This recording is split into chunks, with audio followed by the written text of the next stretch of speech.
Everyone's favourite, the US dollar index, the DXY. Certainly my favourite, anyway.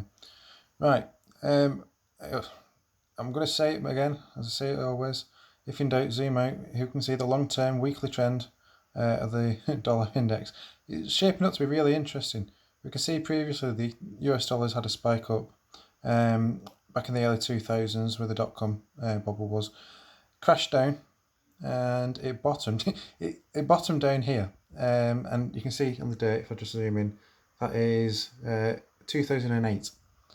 Right, so since 2008, the US dollar bottomed and it's been going up. There's this clear trend going up.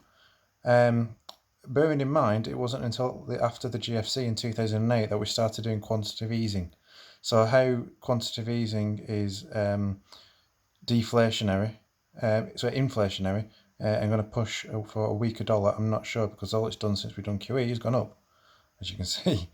But yeah, nonetheless, we've got this long-term trend, and we can see a pretty solid resistance level up here around 103. We tested this in March before we crashed back down again.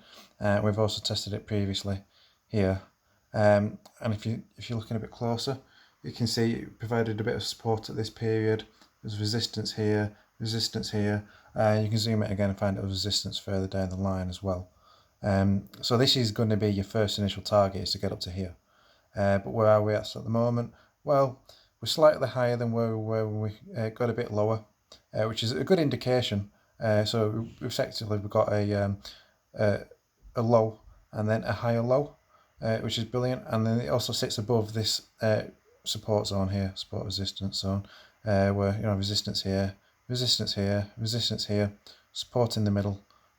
Support here, and then kind of it was an area of consolidation here, which is brilliant. So now if we just zoom in, let's have a look at the good stuff. Where's our first target? Okay, so first of all, we are slightly underneath this trend line.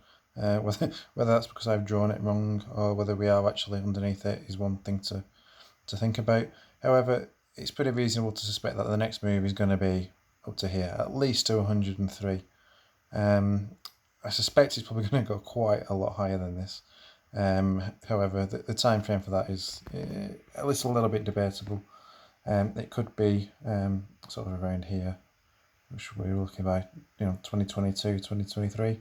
It's going to be a 2-year trade.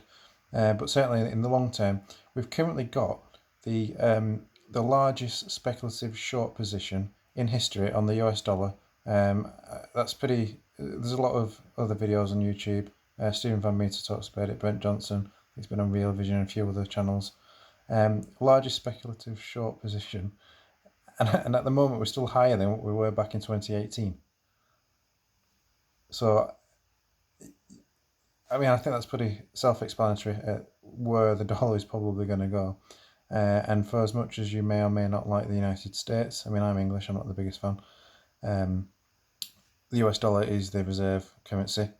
And I certainly think that the head of the ECB is a bit more crazy than Jerome Powell. She's a bit, she's a lot more likely to have some very loose monetary policy.